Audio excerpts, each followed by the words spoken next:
Who is Lenshina? Hello fashionistas, my name is Bobo, aka the Fashion Palaver, and in today's video I will be taking you through the fittings for my new collection titled Lenshina.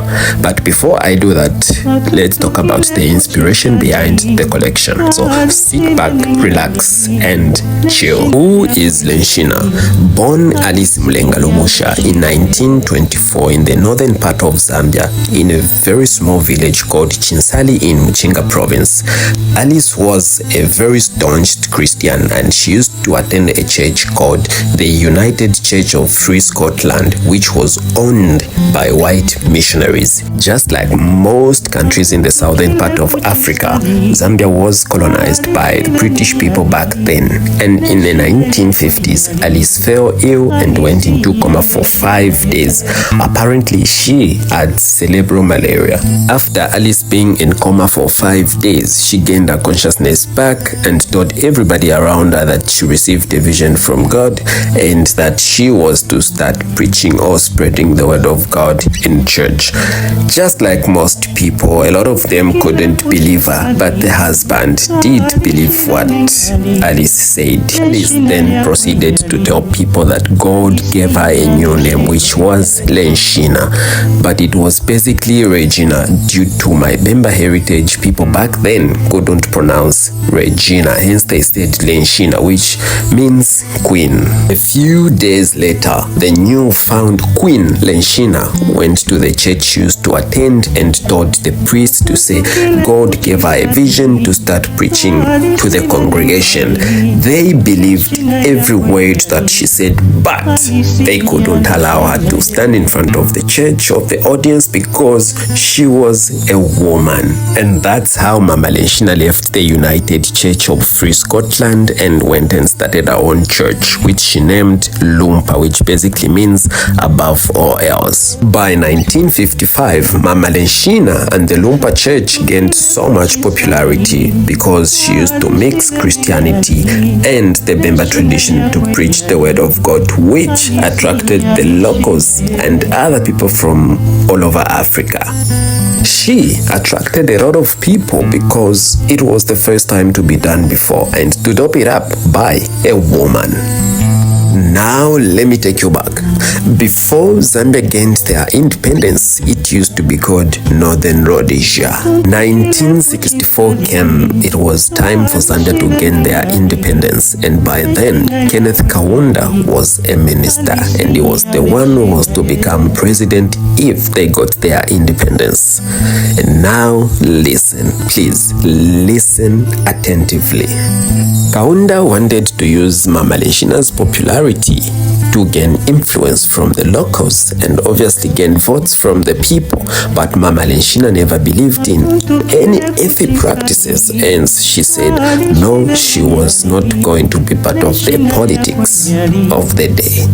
By that time, the Lumpa church had grown so big and they had satellites in other districts, and it explains why Minister Kaunda wanted to use Lenshina's popularity for politics. It was never part of Mama Lenshina's plan to join the UNIP political party, which was run by Kaunda. Hence, she kept on saying no to Kaunda until it got to a point whereby he was so upset and he started sending vigilantes to go and tell them that they should be having church services in the afternoons and in the mornings go for political meetings, which never sat well with Mama Lenshina, and she kept on denying.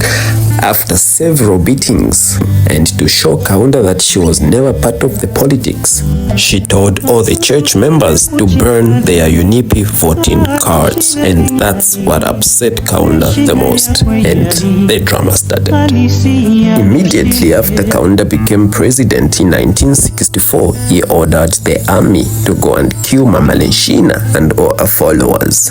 When the army got to the village, they ordered Mama Lenshina to tell her followers followers to pack their belongings and leave the church and never return.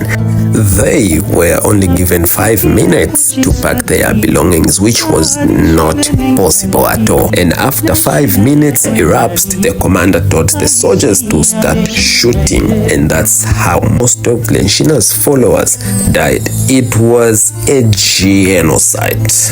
While Mama Lenshina managed to escape to a neighboring village, the government reported that they killed about 150 people, but the locals said they killed more than 1,500 people died in the massacre.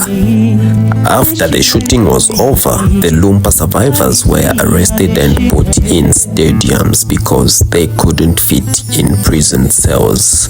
After a few days, Mama Lenshina decided to surrender herself in exchange for her followers, and that's how Mama Lenshina was arrested and put in prison for 15 years. The church was demolished, it was burnt, and it was nowhere to be found. And while Mama Lenshina was in prison, President Kaunda started creating myths that Lenshina used to tell her people to drink urine, climb on trees and fly, that God will save them, which was all lies. And now, why did I come up with this concept and talk about this history? It's because it has been buried and forgotten. No one is talking about these things. I was just a boy growing up in the Lumpa church from my birth up until I turned 17 years old, and we never practiced any of those things that President Kaunda said we did. It was all lies. This rich history has been buried and forgotten. Fashion is so much more than what people think it is, and with the Bobo brand, I want to preserve heritage and culture through modern design. I present to you Lenshina Autumn Winter 25-26. Please do enjoy yourselves, and when you see the collection, you will understand why I only have 7 menswear looks and 1 women's wear look, because Lenshina was a one-standing woman who fought with politicians or men. Please do enjoy yourselves. Even though Lenshina passed away, the Lumpa church still stands even up to now under the new name called Oluse Kamtola.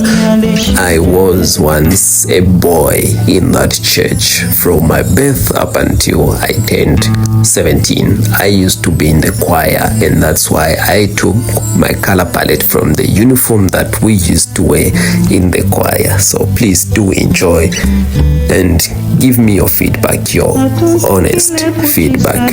Thank you so much. Love, Sam Bobo.